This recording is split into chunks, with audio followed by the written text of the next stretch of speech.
As Ellis voiced her worries, she looked at Aiden with tearful eyes. All the saintesses I read about in the fairy tale books are strong, brave, and wonderful. How could someone like me, a coward, really be a saintess? I'm not nice or special. She wiped her tears and added, I just want to go back to your house and play. Aiden, with a playful smirk, flicked her on the forehead. Ow! Ellis yelped, holding her head, still sniffling from her tears.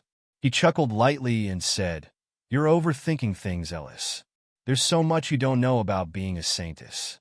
Ellis, still holding her forehead, asked, Then, do you know what it's like to be a saintess?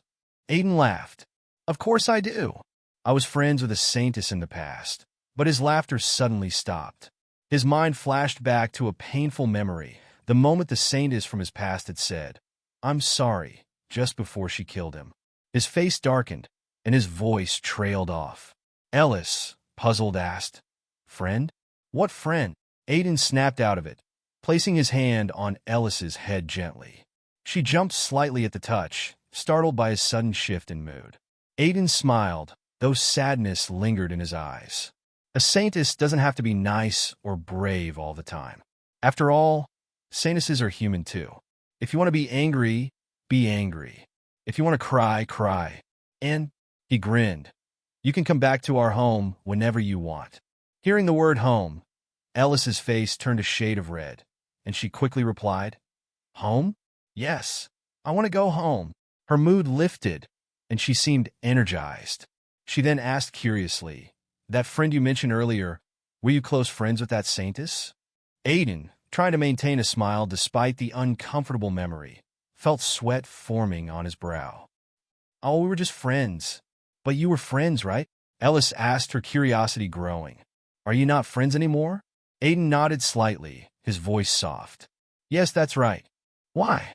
Why aren't you friends anymore? Ellis asked, pressing him further. Aiden fell silent, not wanting to relive the pain of that betrayal. After a few moments, he stood up and quietly left the room, leaving Ellis behind. Now outside her room, he leaned against the wall, feeling emotionally drained. His thoughts raced. I almost got myself into trouble back there. This is more exhausting than any training session. The Underlord, who had been observing the conversation, quipped, Just listening to that makes me feel like I've been forced to drink a whole bottle of holy potion. Exhausting. As Aiden stood outside Ellis's room, the vice priest and Joseph approached. Joseph, looking worried, asked, Is Ellis okay right now? Aiden, still lost in his thoughts, nodded. Ah, yes. You can go in and stand by her side. Joseph gave a grateful nod. Thanks, Aiden. I'll go in first. He entered the room, disappearing from sight. Aiden's gaze shifted toward the vice priest, who was grinning in a way that made him uneasy. Why are you here? Aiden asked cautiously. The vice priest, maintaining his smile, replied, I heard there was a small problem, and I also heard you were handling it quite well. He extended his hand toward Aiden, adding, You've saved the saintess, the future of our order. For that, I must thank you personally. Aiden, feeling a strange tension in the air, reached out to shake the vice priest's hand. Ah, it's nothing, Aiden said awkwardly, trying to force a smile. As their hands clasped, something unsettling surged through Aiden. Suddenly, the Underlord's voice echoed in his mind. Aiden. Alburo. Aiden's heart skipped a beat. What? Why is he calling my name all of a sudden? He wondered. The Underlord's voice cut through his confusion. That human is a dark wizard. Aiden's eyes widened in shock, though he tried to keep his face neutral. What? His mind raced as he continued shaking hands with the vice priest. He's a dark wizard? Later, in the secret underground base of the Holy Fire Order, the vice priest stood, his expression twisted with anger. He slammed his fist onto the table, trembling with fury. That damn kid, he muttered, barely containing his rage. I can't believe he's ruining everything. I should have hunted down and finished off the one who escaped with the holy mark. One of his subordinates, sensing the rising tension, cautiously said, Please calm down, Your Holiness. The vice priest whipped around, shouting in his subordinate's face. How can I calm down now? The denomination must be mine. No one else can take it from me. Grinding his teeth, he demanded, "When will the saints arrive?" His subordinate bowed slightly, replying, "They said they'll be here soon. I'll inform you as soon as they do." The vice priest began to grin, his face twisted with malice. "It doesn't matter when the saintess arrives. We'll kill her anyway." His voice dripped with cruelty. "The saintess will be assassinated during the awakening ceremony 2 days from now." With a maniacal gleam in his eyes, he raised his hand toward the sky, shouting, "And I will become the leader of the Holy Fire Order." As Aiden hid behind the walls, listening intently, he couldn't believe what he was hearing. "I expected there might be dark wizards within the Holy Fire Order," he thought, "but I never imagined the vice priest would be one of them. And he has colleagues?" In Aiden's mind, the Underlord chimed in, lounging comfortably on a chair in Aiden's subconscious. "As soon as you shook hands, I could sense the dark magic," the Underlord said gleefully. "It's quite potent, too." Aiden frowned, replying to the Underlord, "These disgusting dark wizards. There might be more of them within the Order besides these two. But something is off." The Underlord, intrigued, asked, "Something strange? What do you mean?" "I still don't understand why the High Priest condition is worsening faster than it did in my previous life. Could it be because I saved Ellis?" Aiden pondered aloud. Then, Aiden's expression hardened as he said, "But first, I need to find out who those saints were that the vice priest was talking about." The scene shifted to a remote village near the Holy Fire Order.